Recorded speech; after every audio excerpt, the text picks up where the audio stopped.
Hi friends, இன்றைக்கி நம்ம பார்க்க போகிறது ஒரு கஷாயம் ரெசிபி தாங்க.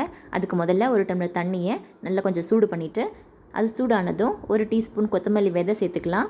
இது கூடவே ஒரு 3 கற்பூரவள்ளி இலை, 15 கருந்துளசி இலை, அதுக்கப்புறமா ஒரு சின்ன கைப்பிடி அளவு புதினா இலை, இதெல்லாம் சேர்த்துக்கோங்க.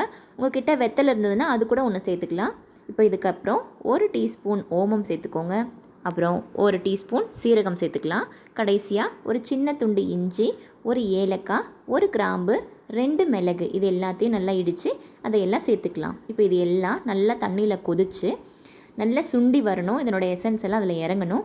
நீங்கள் வறட்டு இருமல் ஆரம்பிக்கும் போதே இந்த கஷாயத்தை வச்சு ஒரு நாளைக்கு 2-3 டைம் குடிச்சிங்கன்னா கண்டிப்பாக நல்ல ரிசல்ட் தெரியுங்க.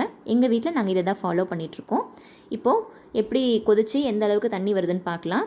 இப்போ பார்த்திங்கன்னா ஒரு டம்ளர் நம்ம வச்சோம், அரை டம்ளரை நல்லா சுண்டி வந்துருச்சு. இந்த டைமில் ஃப்ளேம் ஆஃப் பண்ணிவிட்டு தட்டு போட்டு மூடி வச்சிடலாம். தட்டு போட்டு ஏன் மூடுறோம் அப்படின்னா அதனோட ஆவியெல்லாம் வெளியில் போகாமல் அப்படியே உள்ளேயே அந்த எசன்ஸ் இருக்கணுன்றதுக்காக.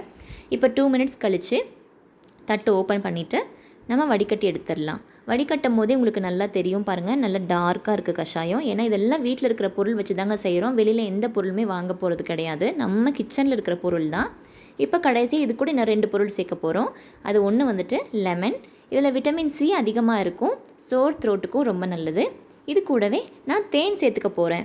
நீங்கள் தேன் பிடிக்காதுன்னு நினச்சிங்கன்னா நாட்டு சக்கரையும் சேர்த்துக்கலாம். ஆனால் தேன் வந்துட்டு ரொம்ப நல்லது இருமலுக்கு. தேன் சேர்த்து குடிச்சிங்கன்னா நல்லாவே ரிசல்ட் தெரியும். இப்போ இது எல்லாத்தையும் நல்லா கலந்து விட்டுட்டு ஒரு வெதுவெதுப்பான சூட்லேயே குடிச்சு முடிச்சிடுங்க. இல்லைனா ஆறிடுச்சுன்னா கஷாயம் கண்டிப்பாக குடிக்க முடியாது. எங்கள் வீட்டில் என் பாப்பாவுக்கு நான் ரெகுலராக இது தாங்க கொடுப்பேன்.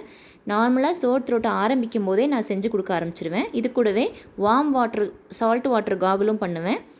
உங்களுக்கு அதிகமாக இருமல் இருந்துச்சுன்னா நீங்கள் டாக்டர் கன்சல்ட் பண்ணுறது ரொம்ப நல்லது. செஞ்சு பாருங்கள் ஃப்ரெண்ட்ஸ். தேங்க்யூ.